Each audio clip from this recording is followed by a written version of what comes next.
ya, kitab kuning. Kenapa pakai kitab kuning? Karena katanya dulu belum ada listrik, pakai lampu tuh, lampu yang kadang kaleng, kadang apa disebut. Itu lampunya, lampu minyak itu katanya lebih klop kalau sama warna kuning. Makanya zaman dulu para ulama menggunakan kertas kuning, disebutlah kitab kuning.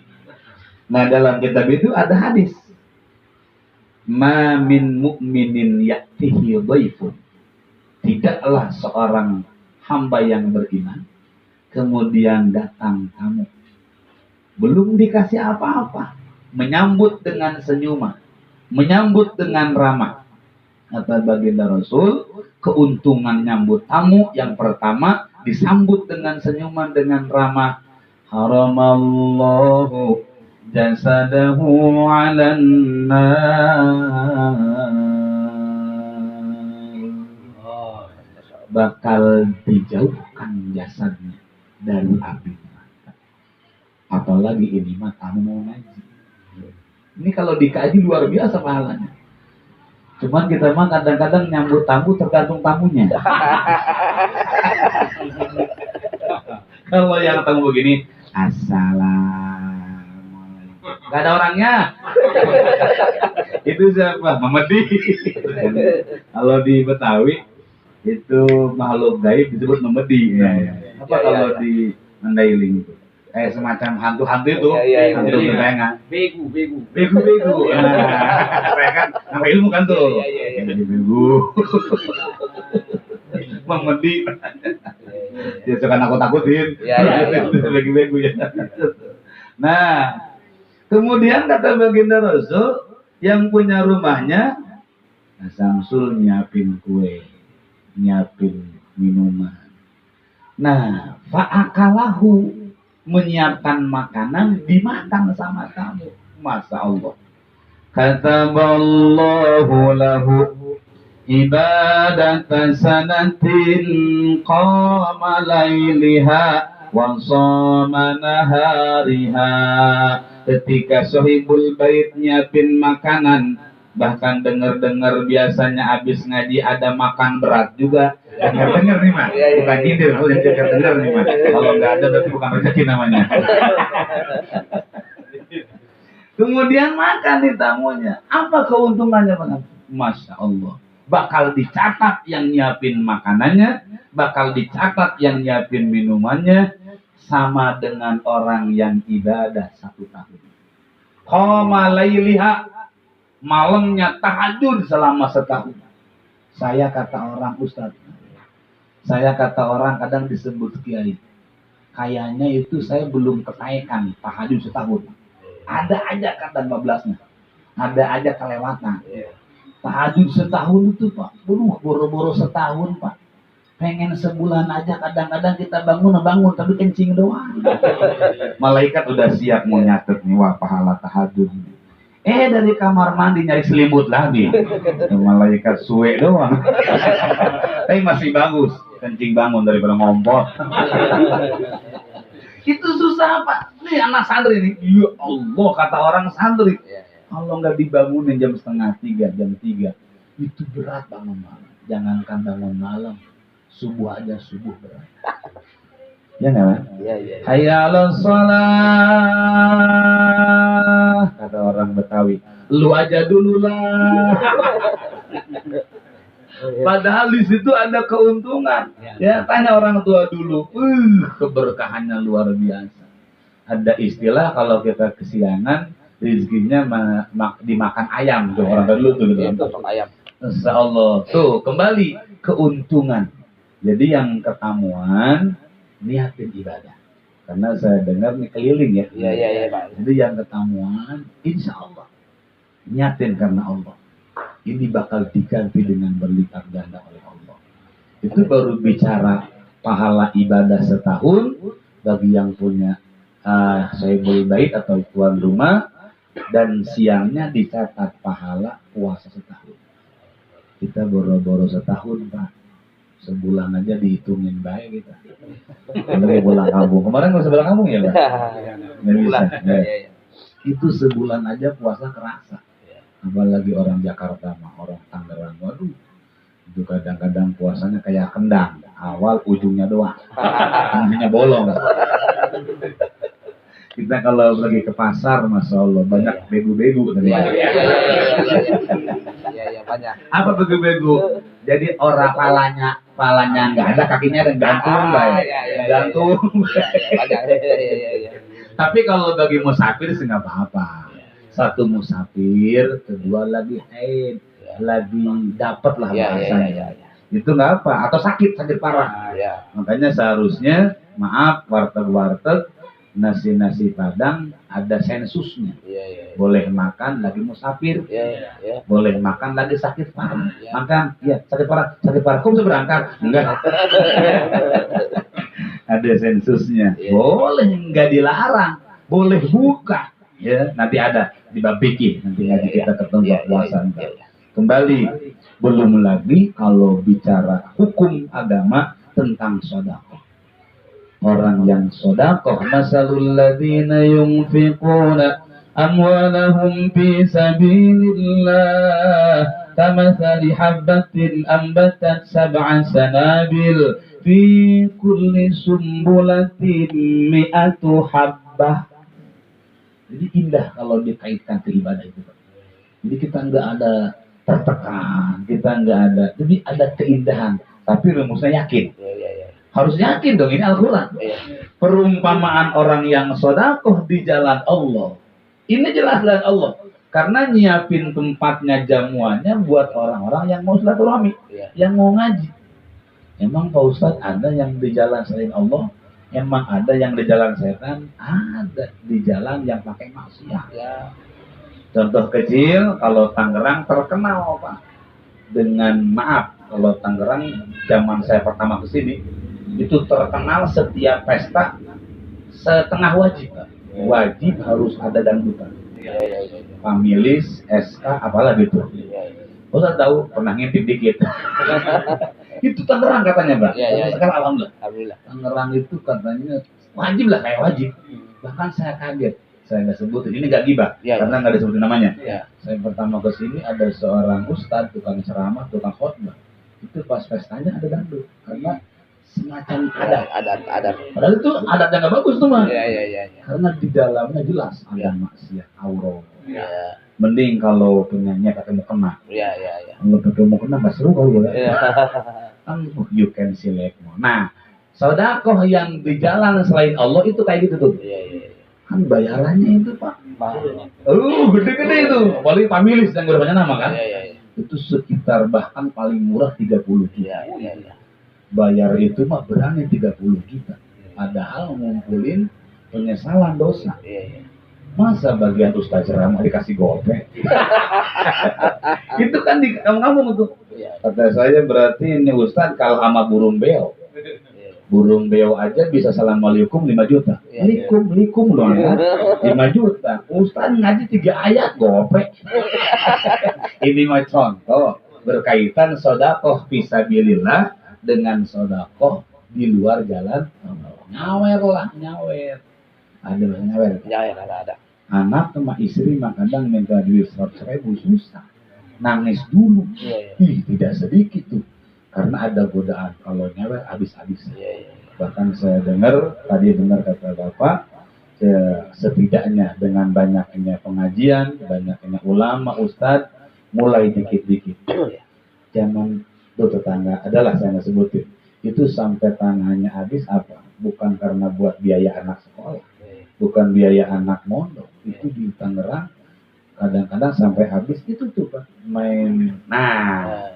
Tuh, kantor saya tuh tanah saya. Dulu gitu kan, gampang gitu kan. Zaman dulu kan luas, makanya saya bangga. Saya juga pengen nyontoh kepada orang-orang Mandailing, bahasa Jawanya datang bawa dengkul kurang mikul. Itu berhasil Pak. Saya lagi nyontoh bajiran. Cuma rumah saya dalam. Kalau baju mah pinggir enak, saya ke dalam, tidak kelihatan, repot. Harus nyewa lagi gas mobilnya. Itu artinya. Tapi nggak apa-apa, nggak disalahkan kita beli tanah buat ibadah, kita bikin rumah buat ibadah, ya itu boleh. Bahkan termasuk baiti jannati, rumah yang bakal nuntun ke surga, rumah yang bisa makin bikin tenang ibadah, bikin tenang ibadah.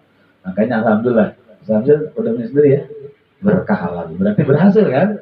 Datang ke sini sama dengan saya. Saya datang ke Tangerang, ibaratnya nggak punya apa-apa, dengan izin Allah. Yang penting kita makan dengan cara halal.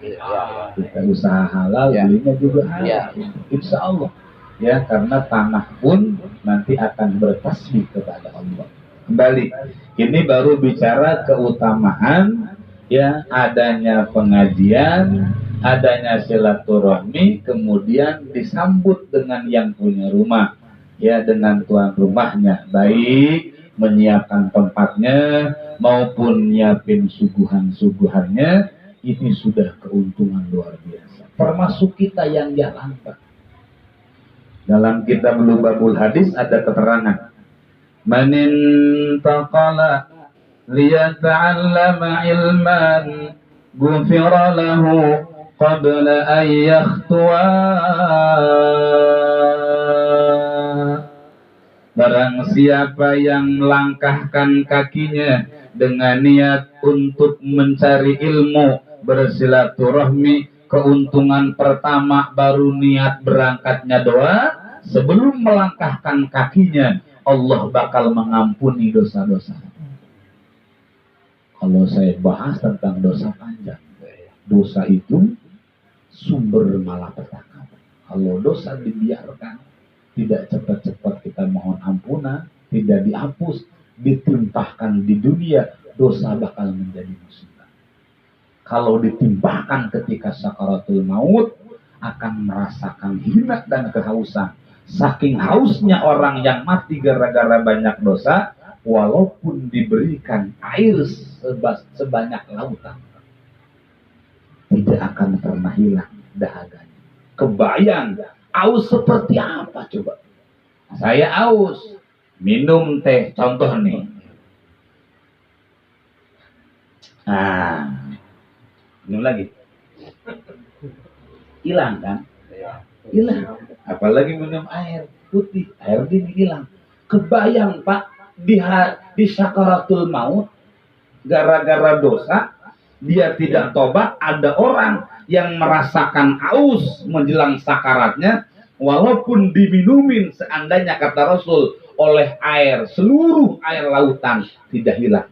Kebayang seperti apa dahaganya. Naudzubillah summa naudzubillah. Kemudian di dalam kubur, orang yang bawa dosa tidak sempat tobat. Kalau Allah timbahkan dosanya di kuburan, bakal menjadi himpitan kubur. Awas nih Pak, saya ingetin takut lupa. Himpitan kubur itu bukan dari samping kanan ke kiri. Himpitan itu dari atas ke bawah, dari kepala ke sedang. Jadi bukan begini nih, krek-krek bukan begitu.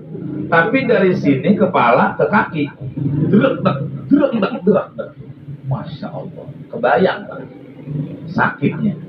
Bukan hanya tulang kaki yang patah, tulang rusuk kata baginda Rasul, bukan kata saya. Hadisnya termaktub, ditulis dalam kitab Tadhkiratul Qurtubi.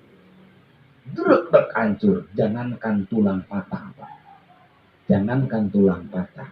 Kita masukin motor NMAX atau PCX atau Vario, lupa standarnya, masih ke bawah.